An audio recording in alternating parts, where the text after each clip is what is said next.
Like all everybody cares about is whether or not they're going to have a good match, and how good it's going to be graded against the match's competition. Like like how the two guys wrestle one match and two guys wrestle another match. Like which match is better? And that's like that kind of takes away the formula which wrestling was predicated on, which is you have two characters, basically getting ready to fight each other, and the build up and how they're going to talk leading into the fight. That's what we saw growing up. Guys cutting promos on guys, talking about how they beat them up and they got in the ring and they beat each other up. But now it's like you see some of the guys on TV or just the wrestlers in general today, that if they're going to talk about a match they have coming up, like what are they going to say, given that like what they're going to do is like a bunch of acrobatics. It's like how do you have characters talk about the upcoming match to promote it when they're not like really promoting a fight? They're promoting like how good is the exhibition going to be. So it's just a different mindset. But there are a lot of still old school fans out there that do not care about that. And when given the opportunity to go see stuff like that, they'll partake. But I think that concept that drives that is kind of causing a lot of people not to get invested in product. The characters themselves are obviously kind of, not to say lame, but they're not really as good anymore, and you could tell they're reading off a script. Do you think that's a huge part of the problem, that they're definitely almost being robotic and kind of going through the motions instead of maybe a bullet point, or maybe, guys being original, like a Piper, for instance, which just kind of go off the cuff? Is that kind of killing it too? Well, nobody's comfortable. You can only tell there's only a handful of guys that are comfortable out there in their characters. Even some of the top guys are not comfortable in their characters because they're cutting promos, and you can clearly tell they're trying to remember how to deliver the scripted line to begin.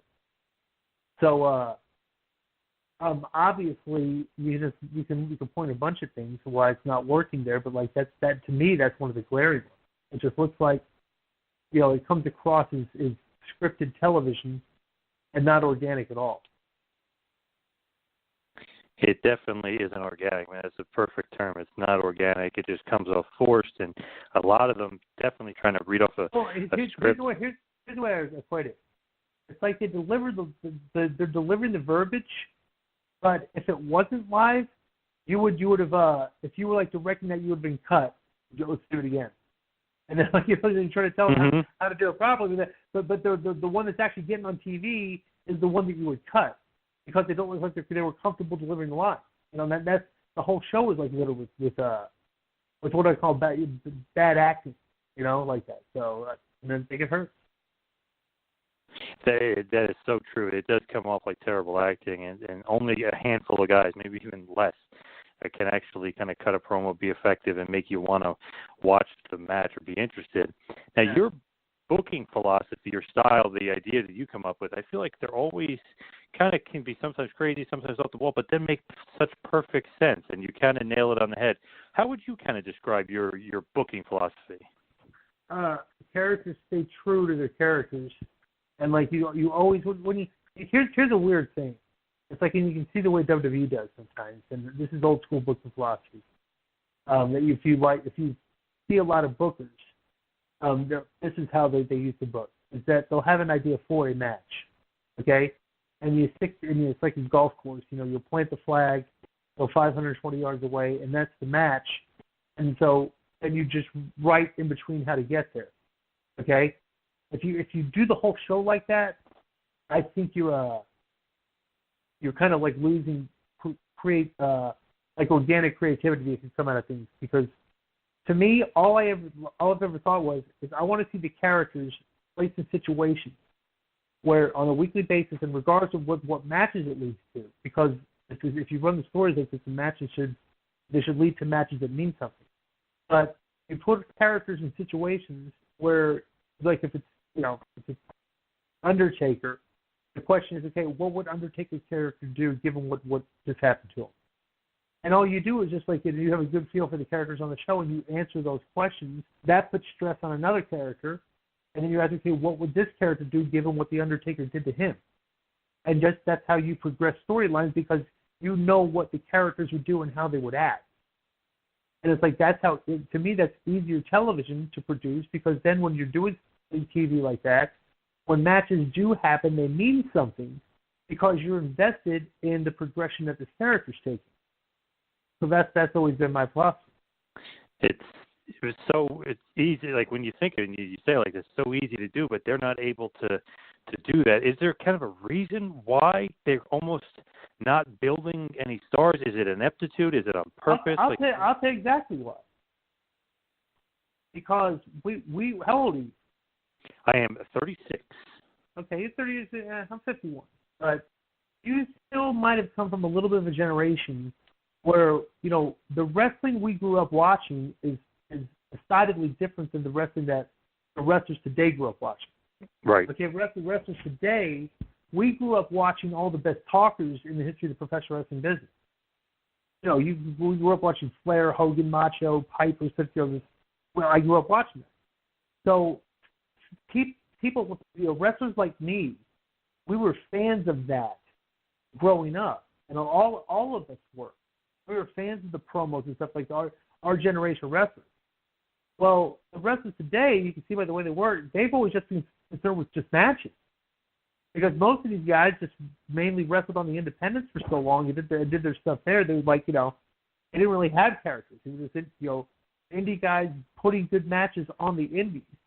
So now when it comes to you got to do weekly TV on the main stage, and it's like you really haven't developed a character, it's like you don't feel confident when you're given the opportunities that you need to take when you're giving a chance to talk. And I think that collectively what we see is that you have a lot of professional wrestlers today that didn't really grow up in that culture. So like this stuff's like kind of new to them when they get on the big stage, that they have to like have a character and have to, you know, to market themselves stuff, and they've never really done it before. You know, but like our generation grew up, that's all we did was mimic characters growing up. You know, and I think that's a disconnect you kind of see from like the fans and wrestlers today is they don't give them characters to embrace. So true, and just thinking of the Disco Inferno character, you stood out, you could cut promos, the fans, you know, knew to boo you. You know, you knew exactly what you're doing as soon as you came out.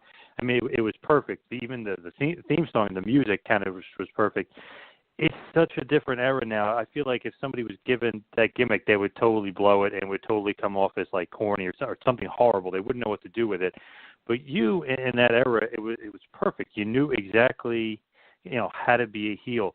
Is it from being a fan or from watching, or is that training and kind of better psychology and things like that? It's all growing up. It's always what you grew up with. I grew up watching Dusty Rhodes, Flair, Honky Tonk Man. You know, I grew up watching those guys. So those were my favorite wrestlers.